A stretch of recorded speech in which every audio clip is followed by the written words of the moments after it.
Hello everyone, so in this lecture we are going to discuss about the applications of total internal reflection. इसमें first आपके application आती है Miraj. Miraj actual में होता क्या है? मिराज होता है ऑप्टिकल इल्यूजन। ऑप्टिकल इल्यूजन किस चीज़ का होगा कि जैसे वेरी हाई जो टेम्परेचर वाले रीजन्स होते हैं, हम सपोज कर सकते हैं कि समर डेज में जो डेजर्ट होता है, समर डेज में जो आपका डेजर्ट होता है उसमें क्या लगता है कि दूर से दिखाई देने पे, अगर आपको दूर से आप देख रहे हो, किसी ट्री को देख रहे हो, तो आपको ऐसा नज़र आएगा कि वो ट्री की आपको रिफ्लेक्शन नीचे नज़र आएगी। ओके, तो अगर ट्री की रिफ्लेक्शन आपको नज़र आ रही है कहीं पर, तो आपको क्या लगेगा? आपको लगेगा कि यहाँ पे कहीं वाटर है या मिरर है, वाटर ही आपको लगेगा कि कहीं यहाँ पे वाटर होगा, तभी आपको इस ट्री की रिफ्लेक्शन यहाँ पर नज़र आ रही है। ऑलराइट, बट एक्चुअल में ऐसा होता नहीं है। It is a optical illusions. ज़्यादातर ये डेजर्ट में होता है जहाँ पर कि वेरी हाई टेम्परेचर्स रहता है। अब ऐसा क्यों होता है वो हमने डिस्कस करना है।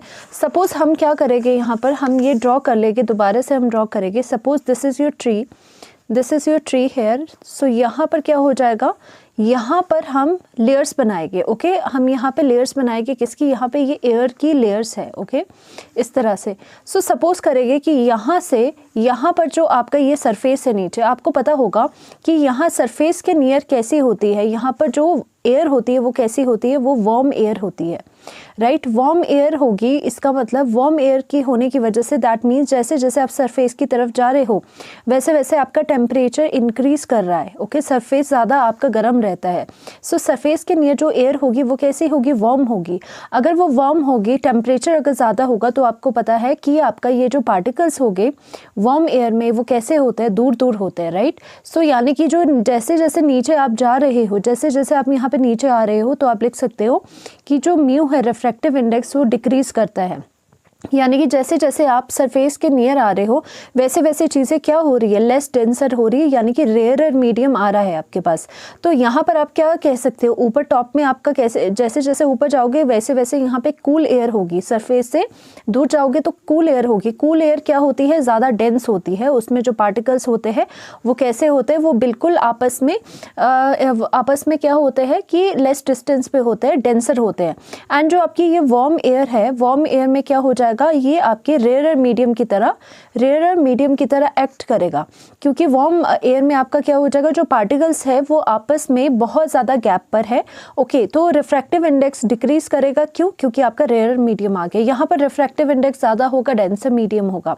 तो आप अगर ऐसा कर रहे हो कि यहाँ से कोई लाइट ऑफ रे आई, यहाँ से रे ऑफ लाइट आई आपकी, सपोज यहाँ पर कहीं दूर डिस्टेंस पे है ये आपका ट्री, और यहाँ से कोई आपकी रे ऐसे आई। ओके, यहाँ पर नॉर्मल बना दो, तो आपका क्या हो रहा है? जैसे ऊपर वाले रीजन से नीचे वाले रीजन में आ रहा है, तो एक्चुअल में यहाँ पर क्या है आपका कि ये डेंसर से रेयरर मीडियम में जा रही है। तो डेंसर से अगर रेयरर मीडियम में जा रही है तो आपकी बेंड कैसे होती है? बेंड होती है अवे फ्रॉम द नॉर्मल। तो नॉर्मल से अवे बेंड होगी, थोड़ी ऐसे को बेंड हो जाएगी। राइट, तो ऐसे बेंड होके यहाँ पर आ जाएगी। ऐसे ऐसे बेंडिंग होते हुए आपके पास एक सिनेरियो ऐसा आ जाएगा जिसमें क्या होगा? जो आपका ये यहाँ पे इंसिडेंस एंगल था, यहाँ पर भी आपका ये इंसिडेंस एंगल है। ऐसे ऐसे bending of light away from the आपका नॉर्मल होती जाएगी रिफ्रैक्शन, क्योंकि यहाँ पर क्या था? सपोज यहाँ करे कि आपका डेंसर मीडियम था, तो इसके रिस्पेक्ट टू नीचे वाला रीजन कैसे होगा? रेयरर होगा। तो यहाँ पर और नीचे क्या होगा? और रेयर होगा, तो ये डेंस हो जाएगा और रेयर हो जाएगा। इस तरह से होता जाएगा, इस तरह से आपकी रिफ्रैक्शन होती जा रही है। बट एक टाइम पर आपका क्या हो जाएगा कि आपका जो एंगल ऑफ इंसिडेंस है वो आपका इक्वल हो जाएगा, एंगल वो ग्रेटर हो जाएगा then the angle of critical angle से। क्रिटिकल एंगल से जब भी कोई आए, दैट मीन्स आपका जो इंसिडेंस एंगल है वो अगर ग्रेटर हो जाता है तो आपको पता है टोटल इंटरनल रिफ्लेक्शन हो जाती है।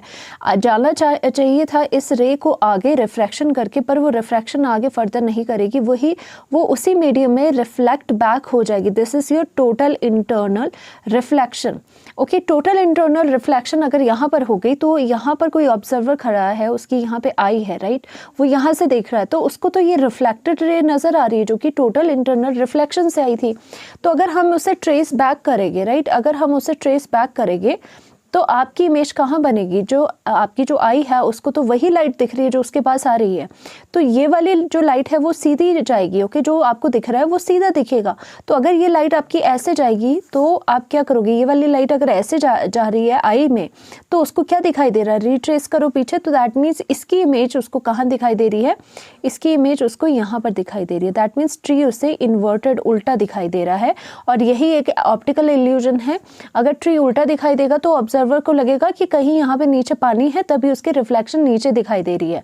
तो ये एक ऑप्टिकल इल्यूजन होता है, जो कि आपका इसके पीछे, मिराज के पीछे क्या रीज़न है, टोटल इंटरनल रिफ्लेक्शन ही है। ऑलराइट, नाउ हम यहाँ पर भी बात कर लेते हैं कि यहाँ पे एक्चुअल में क्या हो रहा है कि यहाँ से जो आपका ऑब्जेक्ट है, यानी कि आपका जो ट्री है, यहाँ से कोई इंसिडेंट रे आई। ओके, उसने I1 एंगल बनाया, incidence angle, and with the normal उसके बाद क्या हुआ, आपको पता है ऊपर कूल एयर है। कूल एयर का मतलब क्या होता है कि वहाँ पर डेंसर मीडियम होगा, और जैसे जैसे सरफेस की तरफ जाओगे वैसे वैसे क्या है, रेयरर मीडियम आ रहा है आपके पास। डेंसर से रेयरर जाओगे तो क्या हो जाएगा, bend away from the normal करेगी। अब ऊपर वाला क्या हो गया, डेंसर बन गया, नीचे वाला फिर रेयरर मीडियम है। क्यों, बिकॉज आपका यहाँ पे टेम्परेचर डिफरेंस है। फिर ये I2 जो होगा यहाँ पर सेकेंड एंगल ऑफ इंसिडेंस, और उसके बाद थर्ड में क्या हो जाएगा कि आपकी जो लाइट होगी वो अगेन क्या करेगी, bend away from the normal करेगी। तो ये bend away from the normal होगी फिर से। ऐसा ऐसा करते करते, बेंडिंग करते करते एक टाइम ऐसा आएगा जिस पे कि आपका जो एंगल ऑफ इंसिडेंस है वो नॉर्मल के साथ कैसा एंगल बनाएगा, ऐसा एंगल बनाएगा कि वो ग्रेटर होगा आपका क्रिटिकल एंगल से। ओके, इसके क्रिटिकल एंगल से वो ग्रेटर होगा। और जब भी एंगल आपका इंसिडेंस एंगल क्रिटिकल एंगल से ग्रेटर होता है, आपकी क्या हो जाती है, टोटल इंटरनल रिफ्लेक्शन हो जाती है। पूरी की पूरी जो लाइट रे है वो दूसरे मीडियम में नहीं जाती, उसी मीडियम में वो रिट्रेस कर देती है, अपने आप को रिफ्लेक्ट बैक कर देती है। सपोज यहाँ पे अगर आपका ऑब्जर्वर है, तो ऑब्जर्वर को कैसे दिखेगी लाइट, आपके ऑब्जर्वर को लाइट तो ऐसी दिख रही है, बट फिर लाइट को आपको रिट्रेस करना पड़ेगा। जो रे है उसको रिट्रेस अगर करोगे वो यहाँ बनेगा। दैट मीन्स इसकी जो इमेज इससे दिखाई दे रही है वो यहाँ पे दिखाई दे रही है, इन्वर्टेड है। दैट मीन्स वो इल्यूजन देती है ऑफ द वाटर, कि यहाँ पे अगर वाटर होगा तभी इसकी जो इमेज है वो आपको यहाँ पर दिखाई दे रही है।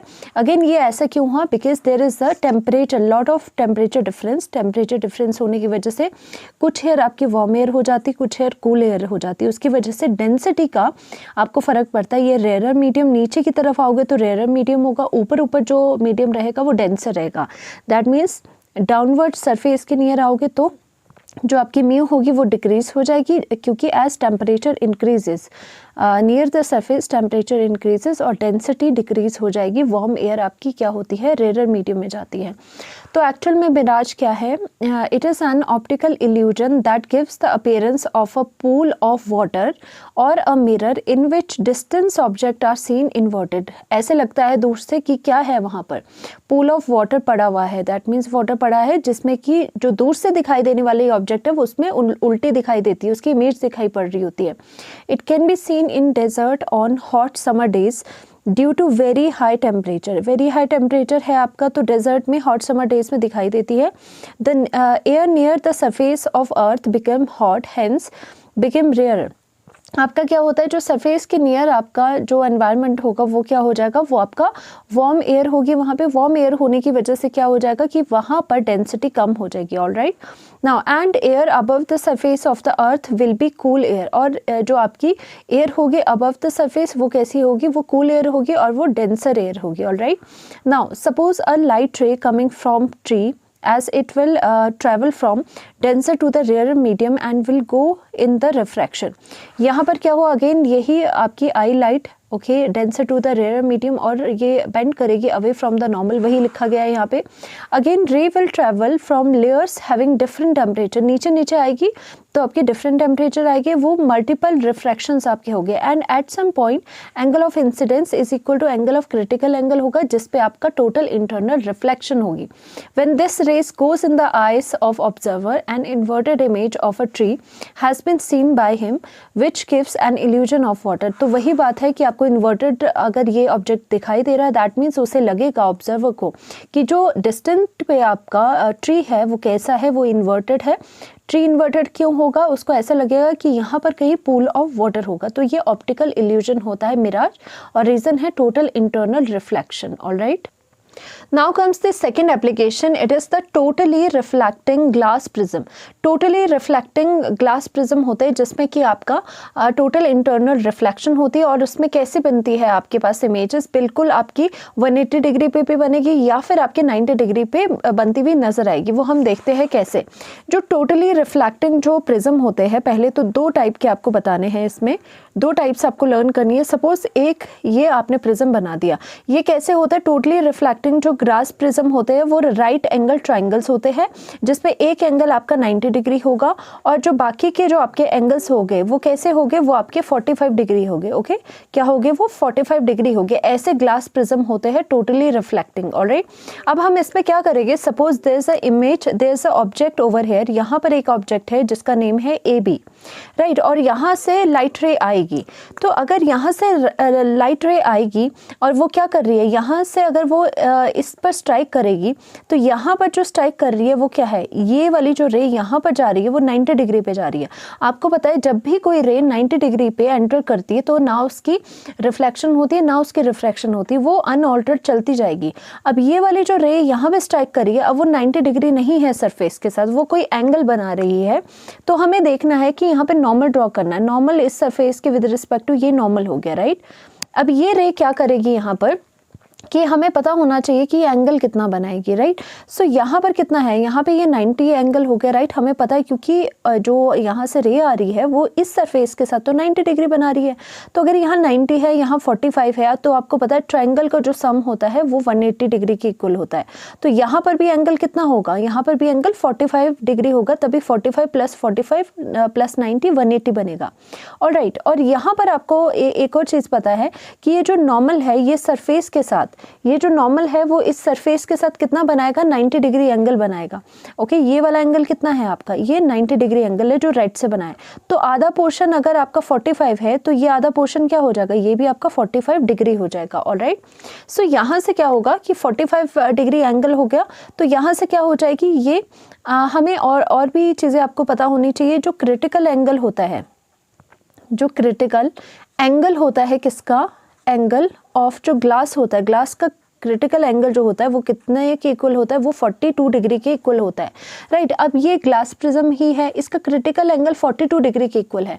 अगर हमें इसमें टोटल इंटरनल रिफ्लेक्शन करवानी है तो इसका इंसिडेंस एंगल जो होगा that should be greater than the critical angle. और क्रिटिकल एंगल आपका क्या है?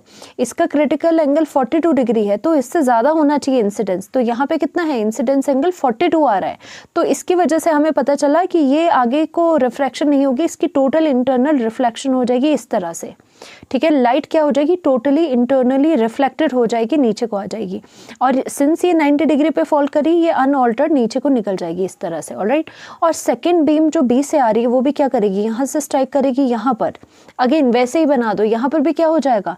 यहाँ पर भी आप इसके with respect to normal draw करोगे और ये वाला एंगल भी आपका कितना हो जाएगा? 45 डिग्री हो जाएगा। ऑलराइट, क्योंकि अगेन वही है ना कि यहाँ से यहाँ, अगर मैं आपको बताऊँ कि यहाँ से यहाँ जो एंगल है वो भी 90 है और यहाँ से यहाँ एंगल है, पूरा एंगल वो भी 90 है। आधा एंगल अगर यहाँ पे आपका 45 हो गया तो ये वाला एंगल भी कितना है? ये वाला एंगल भी आपका 45 डिग्री ही है। ऑलराइट, सो यहाँ पर आप क्या करोगे कि यहाँ से भी आपकी जो लाइट होगी, क्योंकि 45 डिग्री एंगल क्या है? Incidence angle is greater than the critical angle. तो यहाँ पर भी आपकी टोटल इंटरनल रिफ्लेक्शन हो जाएगी और आपका ये जो रे है अनऑल्टर्ड नीचे को निकलेगी, क्योंकि अब ये रे क्या है? 90 डिग्री पे सरफेस पे आ रही है, तो अनऑल्टर्ड बाहर को निकल जाएगी।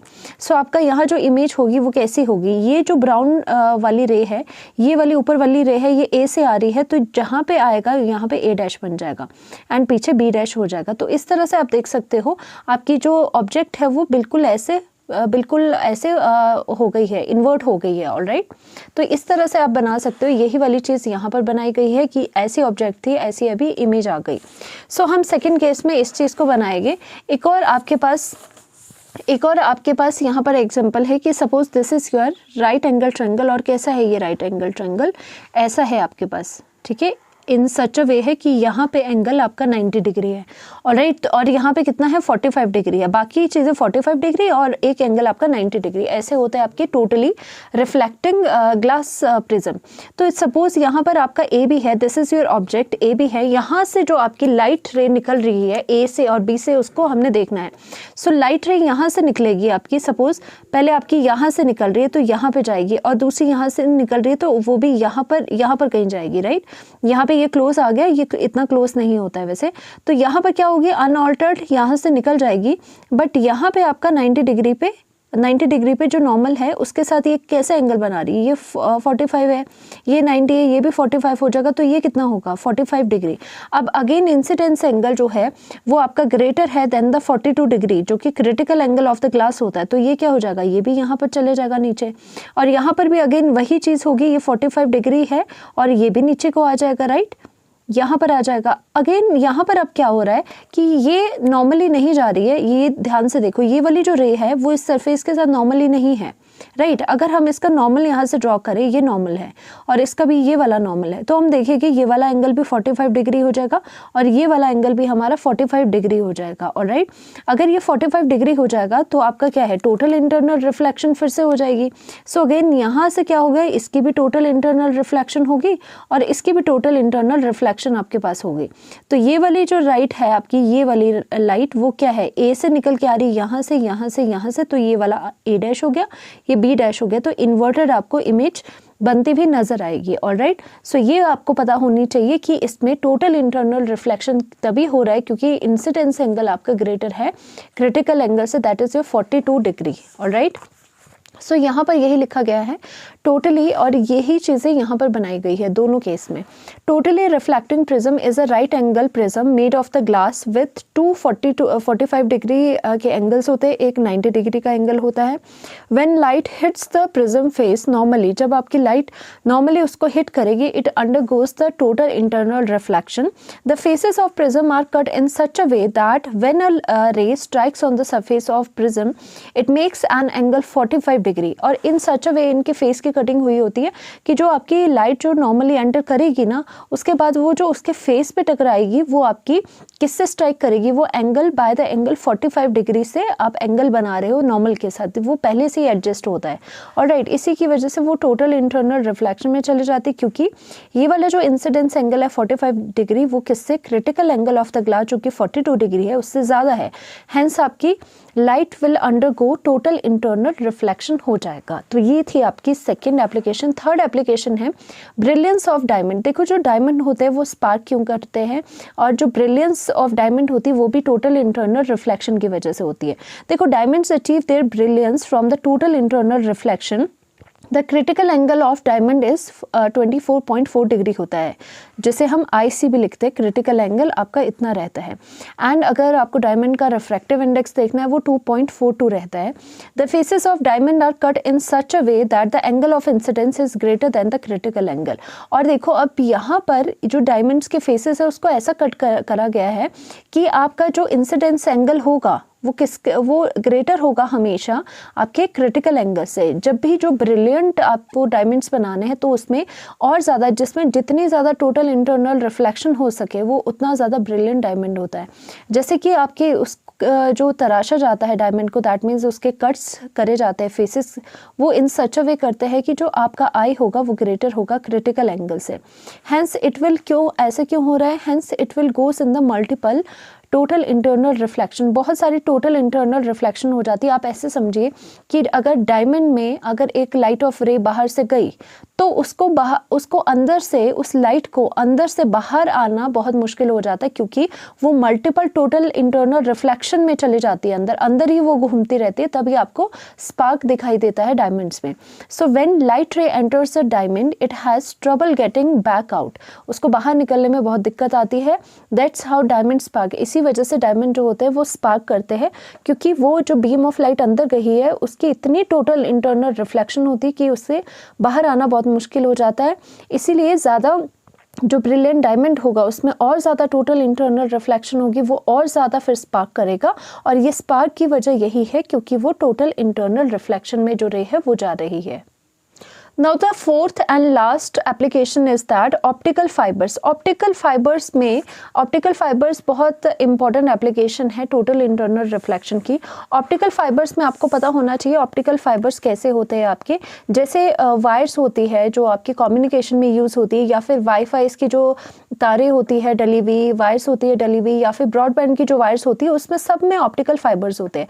एक्चुअल में ऑप्टिकल फाइबर्स कैसे होते हैं बने हुए, या तो वो ग्लास के होते हैं, आपको पता होना चाहिए. अंदर जो होता है वो या तो ग्लास होता है, या फिर ऑप्टिकल फाइबर्स कैसे होते हैं, प्लास्टिक के होते हैं. ओके कैसे होते हैं, प्लास्टिक के होते हैं ऑप्टिकल फाइबर्स. अब इसमें क्या हो जाएगा कि आपका जो ये ऑप्टिकल फाइबर है उसमें टोटल इंटरनल रिफ्लेक्शन होता है. तो आपको चाहिए क्या, आपको जो इलेक्ट्रॉनिक सिग्नल है या फिर इलेक्ट्रिक जो सिग्नल्स है, सम कोई इंफॉर्मेशन है या फिर जो सिग्नल्स होते हैं आपके इलेक्ट्रिकल सिग्नल्स, आपको किस में चेंज करते हैं, पहले इसमें करते हैं लाइट सिग्नल्स में. ओके लाइट सिग्नल्स में. ऐसा क्यों, क्योंकि जो लाइट सिग्नल्स है वो हम बहुत ज़्यादा स्पीड से भेज सकते हैं. और इसमें क्या होता है, जो आपका ये ऑप्टिकल फाइबर्स है तो इसमें बाहर वाला जो सरफेस होता है उसको क्लैडिंग कहते हैं. ओके बाहर वाले सरफेस को क्लैडिंग कहते हैं, और जो कि होता है रेयरर मीडियम. ओके और अंदर वाला जो पार्ट होता है वो क्या होता है, उसको कोर कहते हैं, और वो होता है आपका डेंसर मीडियम. ये डेंसर मीडियम होता है. और यहाँ पे क्या हो जाती है, रिफ्रैक्शन हो जाती है. सपोज अगर बाहर से लाइट रे इधर आ रही है, इधर स्ट्राइक कर रही है, तो वो क्या करेगी, अगर सपोज इन सच अ वे इसको बनाया जाता है कि वो जो इंसिडेंस एंगल है वो आपका इंसिडेंस एंगल यहाँ पर ग्रेटर हो जाएगा इसके क्रिटिकल एंगल से, जो अंदर मीडियम है उसके क्रिटिकल एंगल से ये ज़्यादा हो जाएगा. फिर यहाँ पे टोटल इंटरनल रिफ्लेक्शन हो जाएगी ऐसा. फिर यहाँ पे ये फॉल करेगी, यहाँ पर भी इंसिडेंस एंगल क्या हो जाएगा, incidence angle is greater than the critical angle. So यहाँ से ये इधर को चला जाएगा इंटरनल रिफ्लेक्शन करके, मल्टीपल इंटरनल रिफ्लेक्शन हो गए, फिर ये इधर आ जाएगा. यहाँ पे भी अगेन क्या हो रहा है, I is greater than the I सी हो रहा है, तो यहाँ पर भी क्या हो जाएगा, फिर से टोटल इंटरनल रिफ्लेक्शन हो जाएगा इस तरह से. ओके और यहाँ पर भी अगर नॉर्मल करेंगे तो ये इस तरह से बाहर को निकल जाएगा, क्योंकि यहाँ हर एक केस में जो आई है is greater than the I C. Alright that is critical angle से ये ज़्यादा है. और ऐसा करने से क्या हुआ, जो सपोज ये जो लाइट रे आई है आपको, ये क्या है, ये ऐसे समझिए कि ये लाइट सिग्नल है. ठीक है लाइट सिग्नल है जो कि हमने जो हमारे इलेक्ट्रिकल सिग्नल्स है उसको हमने लाइट सिग्नल में चेंज करा है, और वो वही लाइट सिग्नल्स जो है वो एक प्लेस से दूसरे प्लेस में जा रहे हैं. अब देखो अब ये जो सिग्नल्स है ये किसकी स्पीड से जाएगी, लाइट की स्पीड से जाएगी, और इतनी तेज़ी से जाएगी because of the total internal reflection. वहाँ से ऐसा पाथ उसका डेविएट होता जाएगा, और किस में रहेगा, अपने ही मीडियम में रहेगा, और आपको जल्दी से जो इंफॉर्मेशन है या जो सिग्नल्स है वो आपको जल्दी से मिलते हैं. यही रीज़न है जो आपकी ये बहुत ज़्यादा हाई स्पीड के इंटरनेट होते हैं उसमें भी आपके ये ऑप्टिकल फाइबर्स होते हैं, क्योंकि स्पीड उसमें काफ़ी ज़्यादा अच्छी होती है. ऑलराइट सो यहाँ पर आपका क्या बताया गया, दिस इज़ योर क्लैडिंग, जो कि रेयर मीडियम होगा, जो अंदर वाला कोर होगा वो डेंसर होगा. रे यहाँ से आई, रे कहो या फिर जो लाइट सिग्नल है वो यहाँ से आए, अगर एंगल ज़्यादा होगा आईसी से तो टोटल इंटरनल रिफ्लेक्शन हो रही है. क्या हो रही है यहाँ पर, टोटल इंटरनल रिफ्लेक्शन हो रही है, मल्टीपल, वो भी टोटल इंटरनल रिफ्लेक्शन आप बोल सकते हो. और वैसे ही लाइट आपकी बाहर निकल जाएगी, यहाँ रिसीवर लग जाएगा. ओके सपोज यहाँ से ट्रांसमीटर है और यहाँ पे रिसीवर है, तो इस तरह से ऑप्टिकल फाइबर्स एक्ट करते हैं. So optical fibres are thin transparent rods होती है that transmit light signals from transmitter to the receiver. Transmit करते हैं सिग्नल्स को. सिग्नल्स कौन से होते हैं, किसकी फॉर्म में होते हैं, लाइट सिग्नल्स की फॉर्म में होते हैं. They are commonly made of glass से बने होते हैं या प्लास्टिक से. They are based on total internal reflection. ये क्वेश्चन आ सकता है, ये इसमें कौन सा फिनोमेना काम करता है, total internal reflection. Consist of two layers. एक इनर लेयर होती है उसे कोर कहा जाता है, आउटर लेयर को क्लैडिंग कहा जाता है जो कि रेयर मीडियम बनाती है. तो इस तरह से टोटल इंटरनल रिफ्लेक्शन होती है. Core is having high refractive index, hence denser होती है अंदर वाली चीज. क्लैडिंग जो बाहर होती है उसका लो रिफ्रैक्टिव इंडेक्स होता है, हेंस वो रेयर होती है. इफ द लाइट रे स्ट्राइक्स ऑन द कोर, अगर कोर पे स्ट्राइक करेगी इन सच अ वे कि एंगल जो है वो आपका क्रिटिकल एंगल से ग्रेटर है, then it goes in the total internal reflection में चले जाएगी. It will goes in multiple it will cause in multiple total internal reflection, कि ये बहुत ज़्यादा आपकी total multiple total internal reflections में जाएगी. And hence the speed of travelling रे इज़ वेरी हाई. तो हेंस आपको पता ही लग रहा है कि इस वजह से आपकी जो ट्रैवलिंग रे है उसकी स्पीड बहुत ज़्यादा हो जाएगी. राइट नाउ यूजेस इसके क्या होते हैं डेली, जो अगर हम बात करें तो उसमें आपके यूजेस क्या हो गए. Optical fibres are used in transmission and reception of the signals in the form of light signals. पास। जैसे आपका कोई भी आपको सिग्नल लेना है, जैसे कि वाईफाई में हो गया, कम्युनिकेशन में हो गया, सारे जो सिग्नल्स ट्रांसमिट होते हैं एक जगह से दूसरी जगह पे, वो ज़्यादातर ऑप्टिकल फाइबर्स के थ्रू ही होते हैं, बिकॉज ये सिक्योर भी होता है और वेरी फास्ट होता है, क्योंकि जो सिग्नल है वो लाइट की स्पीड से ट्रांसमिट होके। Okay, now used in the optical examination of human body parts like in endoscopy. आपको देखा होगा आपने, हार्ट की एंडोस्कोपी होती है, पेट की एंडोस्कोपी होती है। तो इस तरह से क्या हो सकता है कि आपको जो सपोज कोई इंस्ट्रूमेंट्स है उसमें देखना है कि अंदर कैसा है, ऑर्गन कैसा है, तो उसमें क्या करा जाता है, ऑप्टिकल फाइबर साथ में डाला जाता है, सो दैट वो वहाँ जो इमेजेस है वो कैप्चर तभी हो पाएगी जब वहाँ पर लाइट हो पाएगी। ओके, लाइटन अप करने के लिए क्या होता है, पतली सी ऑप्टिकल फाइबर साथ में लगाई जाती है इंस्ट्रूमेंट के, तो वो वहाँ पे लाइटन अप करती है। ओके, इसी वजह से आपका ये एंडोस्कोपी में भी यूज़ होती है। Now used in mobile telephone signals, obviously जो आपके मोबाइल या फिर टेलीफोन के जो सिग्नल्स है वो ऑप्टिकल फाइबर्स ही सिग्नल एक जगह से दूसरी जगह ट्रांसमिट करते हैं। ड्यू टू फिनोमिना, इसके पीछे क्या है, टोटल इंटरनल रिफ्लेक्शन है। Alright, thank you so much.